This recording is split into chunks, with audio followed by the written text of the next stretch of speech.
নমস্কার, আশা করি তোমরা প্রত্যেকেই ভালো আছো। আমার ফ্যামিলিতে আমরা মোটামুটি আছি। তবে বন্ধুরা, আজকে তো বৃষ্টির দিন, তাই এখানে রাস্তায় কেন তোমাদের হয়তো চিন্তা হবে, কারণ আমি একটু বোনের বাড়িতে যাচ্ছি। আমার বোনের বাড়ি বেশি দূর না, এই তো পাশাপাশি। আর বোনের মেয়ের জন্য, মানে আমার ভাস্তির জন্য একটু খাওয়ার জিনিস নিয়েছি। শুনলাম নাকি রুটি খাবে, তাই আমাদের ঘরে আমার ভাত, ডাল, মাছ ভাজা হয়েছে, তার জন্য বোনের বাড়িতে নিয়ে যাচ্ছি।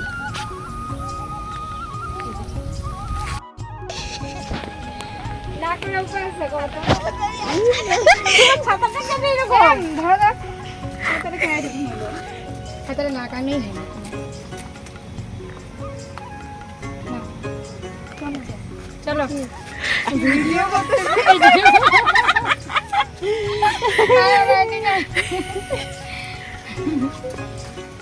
ভিডিও বানাই। যাই হোক, ওদের সঙ্গে পাড়ারই আর কি, ওদের সঙ্গে আমার দেখা সাক্ষাৎ হলো। দেখা হয়ে অনেক কিছু কথা হয়ে গেল। তারপর আমি আমার বোনের বাড়ির দিকে রওনা হলাম। আমার বোনের বাড়ি তো বেশি দূর না, এখানে। আর বৃষ্টির দিনে ঘরে না থেকে তাই আমি একটু বোনের কথা মনে পড়লো। আমার বোনটার শরীর ভালো না। যাই হোক, আমি তাড়াতাড়ি চলে এলাম, বেশিক্ষণ তো সময় লাগবে না। বাড়িতে এসে বাড়িতে বললাম, আর আমি কি করলাম, আমার ভাস্তির জন্য কিছু খাবার নিয়ে এলাম। ওরা নাকি রুটি খেয়েছে, তাই বলছে, ফোনে আমার কথা হয়েছে। আর জল তো আমি বাড়ি থেকে নিয়ে যাই, তাই জলটা নিয়ে আসিনি ভুলে। আমি আবার বাইরের জল খাই না, আমার অসুবিধা হয়। আর আমার ভাস্তির জন্য একটু ডাল ভাত নিয়েছি। আর এদিকে আমার বোন অসুস্থ, ভালো না শরীরটা, তাই আমি কি করলাম, কাপড় টাপড় চেঞ্জ করে বোনের একটা নাইটি নিয়ে আমি কি করলাম, চাল ঝাড়তে দিয়েছে। চাল ঝাড়তে তো আমাকে খুবই ভালো লাগে। আমাদের তো এরকম চাল নয়, কারণ আমরা কিনে খাই। তাই বোনের তো চাল আছে বস্তা ভরা। তাই দিদি বললো, দিদি তুই চালগুলো তুই ঝাড়ে দিয়ে যা। যাই হোক, আর এদিকে আমার মেয়ে কী করতেছে, কচুর ডাল খাবে। আলু কচু কেটে আমার মেয়ে রেখে দিতেছে যে, মন তুমি এসব করো। আমার মেয়ে এগুলান করতেছে, আর আমার এদিকে চাল ঝাড়াও হয়ে গেছে। আর আমার মেয়ের এদিকে আলু মানে কচুর বই কাটা হয়েছে। আর এইদিকে তারপরে আমাকে কি বলে, দিদি মাছগুলো আছে, মাছগুলোও কেটে দে। ঠিক আছে, মাছগুলো কেটে দিলাম। দেওয়ার পরে একটু ধুয়ে টুয়ে পরিষ্কার করে দিলাম। আর দিতেই তো হবে, না দিলে তো ওর শরীরটাই ভালো না। যাই হোক, তারপরে হাত ঠাত মুছে টুছে, আর এগুলো তো পরিষ্কার করতে হবে, কাপড় চোপড়। আমি আমার বললো যে, দিদি তো টিফিন বাটিতে আমি কিছু মাছ দেবো। ওর সঙ্গে আমি আর পারি না, আমি ওই অল্প মাছ দিয়ে আমি একটু টক খাবো। আর ওর সঙ্গে আমার সেই লাগিয়ে গেল, মনে হয় যে মারামারির মতো। কিন্তু এদিকে কিছুই না। আমি বলতেছি, বোন আমাকে কি মনে করে আমার কথা কিছুই বুঝতে চেষ্টা করে না। ও দিবে, আমাকে ঠিক আছে, আমার ভাস্তি খাবে, তুই অত বেশি দিস না তো। কিছুতেই বুঝে না। তারপর যাই হোক দিয়ে দিল। এইদিকে কী করলো, মাছ টাছ নিয়ে আমি বাড়ির দিকে রওনা হলাম। বাড়ির দিকে রওনা হতে আমার কি ভালোই লাগতো। আর বৃষ্টিও পড়তেছে, আর মিঠি মিঠি হাওয়া, এত যে ভালো লাগে না, আর খুবই ভালো লাগে। বাইরে তো আমাকে ভীষণ ভালো লাগে। আমার ঘরে থাকতে থাকতে না বন্দির জীবন ভালো লাগে না। আমার বাইরের জীবনটা খুব একটু ঘোরাফেরা আমার খুবই পছন্দ হয়। কিন্তু আমার ভাগ্যটা খুবই খারাপ। আগে অনেক গিয়েছি, তখন আমার ক্যামেরা ছিল না।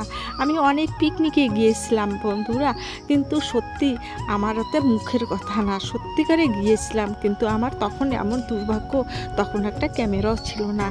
আর এইদিকে কি, বোনের বাড়ি থেকে আসতেই আমাদের রাস্তায় একটা এমন গাছ ভেঙে পড়েছে। আর তাই আমি বলছি যে আমাদের গ্রাম পঞ্চায়েত প্রধান আমাদের দেখি না, কি অবস্থা, ব্যাকওয়ার্ড আমাদের রাস্তাটা। এই রাস্তা দিয়ে আমাদের চলাফেরা, টোটো গাড়ি নিয়ে যায়, কি অসুবিধা। সবার প্রত্যেকের বাড়ি বাড়ি তখন গাড়ি টোটো অনেক কিছু আছে। তবে আমাদের এই যে নাজেহাল রাস্তাটা, কোনো রুগী যদি যায় না, কি অবস্থা হয়ে যায়। তবু কি করতে যাইতেই হবে, অন্য রাস্তা দিয়ে যায়, নাহলে এই রাস্তা দিয়ে যায়। যাই হোক, ওখান থেকে আমি বাড়ি ফিরতেছি। বাড়ির দিকে ফিরে আর এক বৌমার সঙ্গে আমার দেখা হবে, কিন্তু বৌমাকে আবার কথা দিয়েছি। কথা দিয়ে বৌমা বলতেছে মামি, আমাকে মামি করে ডাকে। মামি মামি একটু ভিডিও করো না, আমাকে না খুব তোমার ভিডিওগুলো খুবই ভালো লাগে। ঠিক আছে বৌমা, আমার তো সময়ও নেই, যাই হোক দু একটা করবো। তাই বলতেছে মামি মামি মামি তুমি এখানে ব্যাগটা রেখে দাও না। ঠিক আছে, রাখলাম। আর এদিকে ব্যাগ নিয়ে ফুলের ডাল, জবা ফুলের ডাল দিবে। যাই হোক আমি জবা ফুলের ডাল নিলাম, সুন্দর লাগে, আমার গাছ লাগানোও ভালো লাগে, আমার মেয়ে খুবই ভালোবাসে। তাই কি করলাম, এদিকে নেওয়া হয়ে গেছে, ফুলের ডাল নেওয়া হয়েছে। এই যে আমার হাতে তো দেখতেই পাচ্ছ বন্ধুরা, আর কি বলি। আর আমার ভিডিওটা যদি ভালো লাগে একটা লাইক শেয়ার কমেন্ট করে দিও। এই ডালটা নিব নিচে একটু আমার বৌমা একটা লাল জবার মানে ডাল দিয়েছে, আর এটা একটা দুটো দিয়েছে ডাল সাদা জবা। পাপাইয়ের এত মা, সুন্দর। হ্যাঁ, আমার বৌমা হয় হ্যাঁ, পাপাই, পাপাই, ছেলের পাপাই। নাম পাপাই আর বইয়ের নাম হচ্ছে দুর্গা। দুর্গা দাস। ওরা বাড়িতে নেই, ওই জন্য গেছে। যাই হোক বৌমা বাড়িতে আছে, মানে বৌমা কাজে খুবই ব্যস্ত আছে। যাই হোক বৌমাকে বলছি যে বৌমা দাও, তার বৌমা দিয়ে দিল একটা বড় কাটারি দিয়ে। আমি কেটে নিলাম আর কি, সেই সুন্দর লাগছে। আর বৃষ্টির দিন, ওয়েদারটাও খুবই ভালো লাগছে। গীতার বাড়ি আর ফুটুল। বৃষ্টিতে ভিজতে খুবই, আমাকে তো খুবই ভালো লাগে। যাই হোক বন্ধুরা, আমার ভিডিওটা দেখবে, স্কিপ করবে না, সুন্দরভাবে দেখবে। আর সুন্দরভাবে না দেখলে তোমরা কিচ্ছু বুঝতে পারবে না আমার ভিডিওটা। আর যদি ভালো লাগে হ্যাঁ, লাইক শেয়ার কমেন্ট করে দিবে, তাহলে আমি খুশি হব। Thank you. হ্যাঁ, আরেকটা